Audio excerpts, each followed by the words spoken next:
Olá, semioticistas.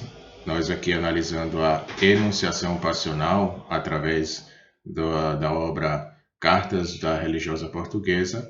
Nós estamos analisando o sujeito nessa obra aí. Nós hoje falaremos de uma construção em abismo actancial. Bom, em nenhum outro lugar, como no início da primeira carta, a oposição entre os dois sujeitos é tão clara e especular mesmo.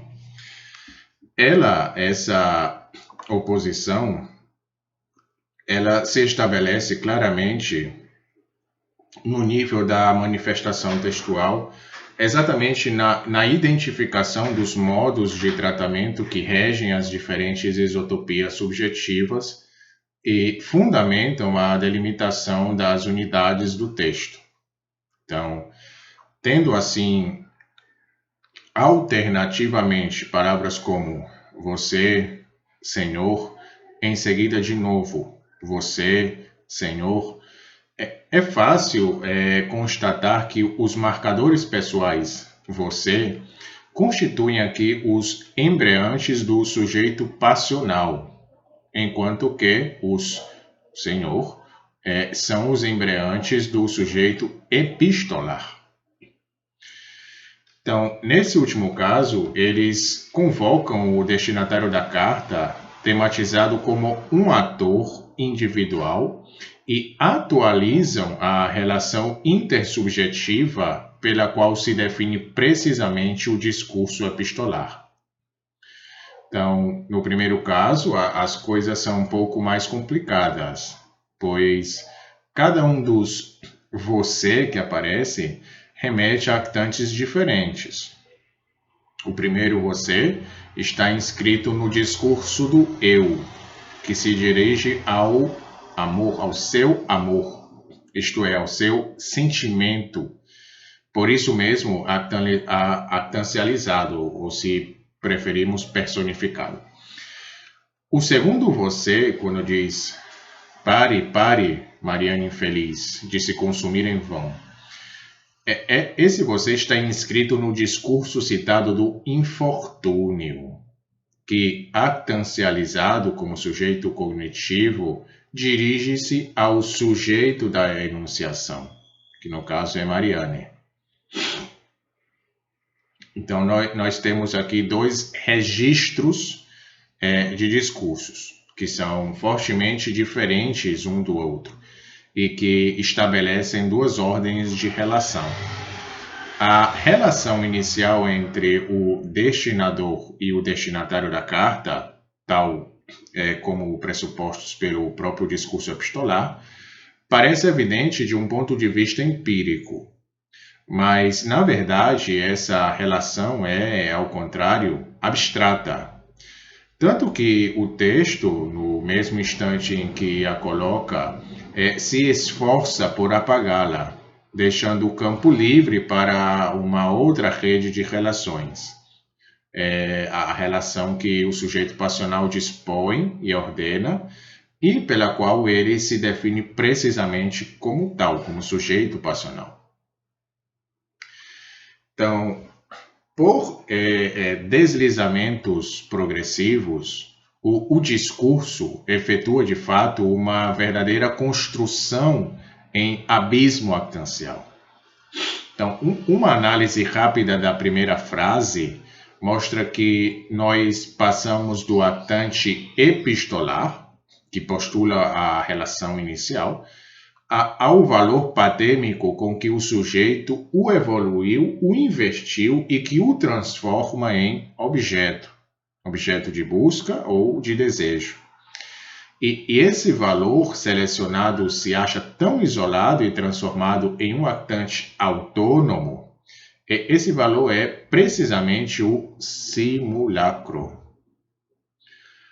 O afeto, denominado meu amor, está daí em diante dotado de programas próprios, ou seja, ele transformado em sujeito cognitivo modalizado por um saber prospectivo, que seria a previdência, e valorizado negativamente e aspectualizado pelo modo do excesso, ou seja, daí resulta o fracasso de seu programa e a vitória de um sujeito X, quando ele diz, você foi traído.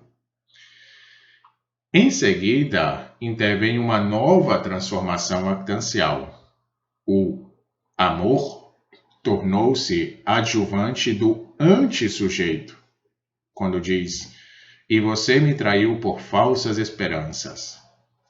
Antes de ser restabelecido na terceira frase como sujeito de um fazer, quando ele diz, você fez tantos projetos de prazer. E sujeito apto a selecionar valores que produzem, por sua vez, novos papéis actanciais.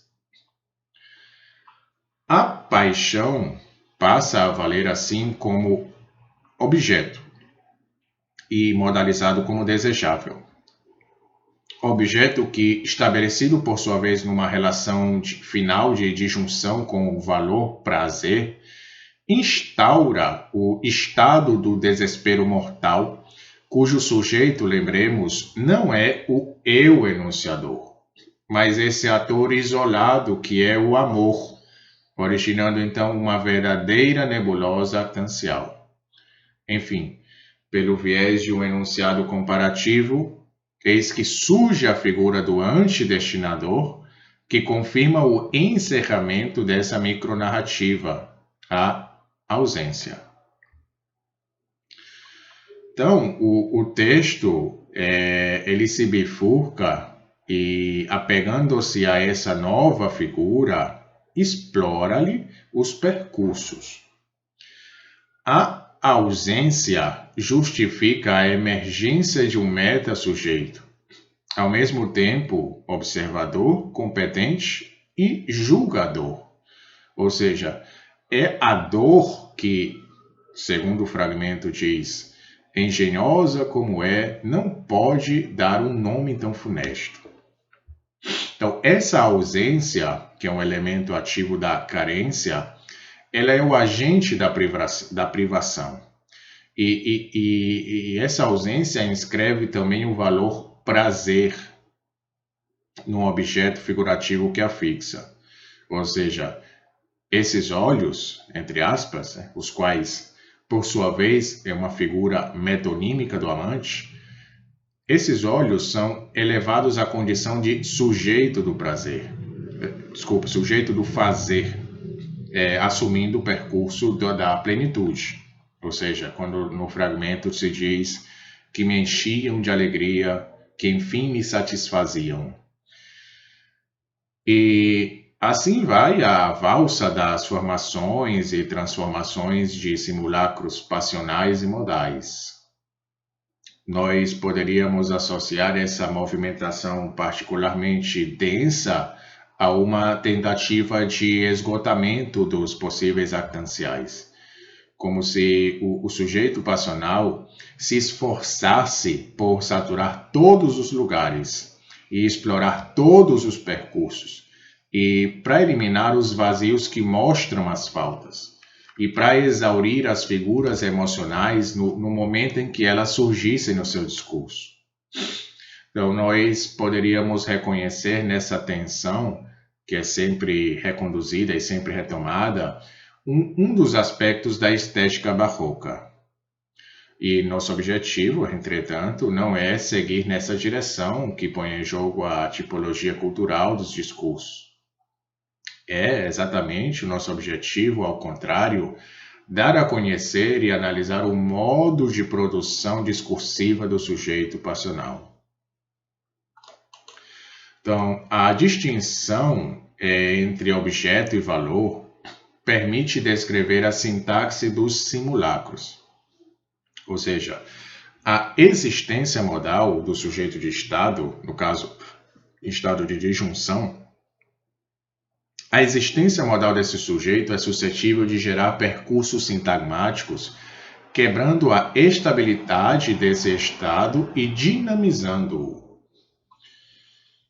O valor, concebido como uma estrutura modal elementar, transforma nessa ocasião o destinatário da carta em objeto passional e, desligado de seu suporte e perdendo assim seu estatuto de modalidade, esse valor torna-se inteiramente figura actancial, em relação, por sua vez, com os valores que, enquanto sujeito, pode investir nos objetos, os quais, por sua vez, e assim por diante. Né? Então, todo valor patêmico é assim capaz de surgir numa estrutura actancial e de proliferar nos limites da inteligibilidade, definida como recursividade sintática, para constituir uma configuração global, que é muito complexa, e que define o estatuto do sujeito da enunciação passional. Então, o valor patêmico, nesse caso o efeito disfórico da ausência, que se torna o ponto de partida desse espaço de intimidade, que o sujeito da paixão encaixa nos meandros de seu discurso. Então, ao redor dele, multiplicam-se e propagam-se arranjos de simulacros que empurram, na mesma proporção, para a sua periferia, empurram a figura inicial, referencial do sujeito epistolar. Chegando mesmo no caso que analisamos, a ponto de rejeitar a interlocução e aquele que era destinado a ser o seu ator. Então, no fragmento da quarta carta que diz: eu estou com ciúme de minha paixão, minha inclinação violenta me seduziu. E na quinta carta que diz: eu comprovei que o Senhor era menos querido que minha paixão. Escreve a religiosa na quinta carta.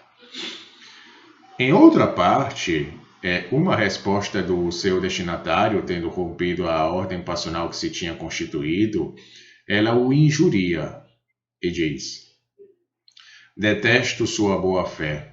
Acaso eu lhe pedi que me enviasse sinceramente a verdade?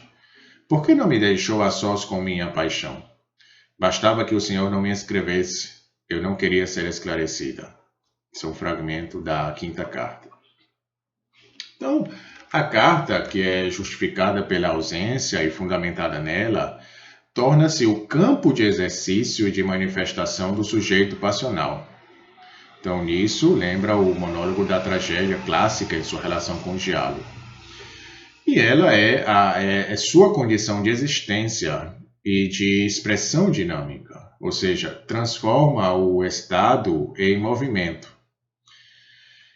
Então, a carta, como escreveu Kafka, abre aspas, uma maneira de usufruir de uma intimidade imaginada, escrita, conquistada a duras penas por todas as forças da alma. Fecha aspas. Então, não surpreende, pois, que o discurso epistolar da religiosa quebre a própria ordem do epistolar, ou ao menos lhe esclareça uma função inédita. Construída como uma coação, a relação intersubjetiva chega a retirar da carta sua função elementar de troca. Por exemplo, no fragmento da segunda carta que diz: eu teria prazer em desculpá-lo por não me escrever, porque o Senhor talvez tenha prazer em não se dignar a escrever-me. E, inversamente, sendo a carta o lugar da instauração subjetiva, ela acha difícil terminá-la. Por exemplo, na quarta carta que diz: adeus, tenho mais dificuldade em terminar minha carta do que o Senhor teve em me deixar. Escrevo mais para mim mesma do que para o Senhor.